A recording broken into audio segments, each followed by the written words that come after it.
Hey there, Snapchat users. Welcome back to our channel, where we share the latest tips and tricks to enhance your Snapchat experience.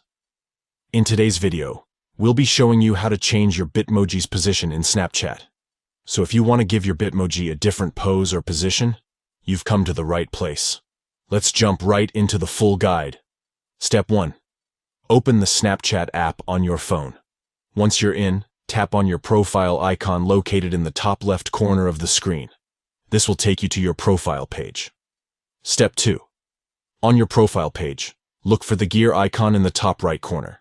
Tap on it to access the settings menu. Step 3. Within the settings menu, locate and tap on Bitmoji. This will open the Bitmoji customization options. Step 4. Now, look for the option that says Choose a Selfie and tap on it. This will allow you to change your Bitmoji's position. Feel free to explore the various poses and positions available and select the one that best represents your style and personality.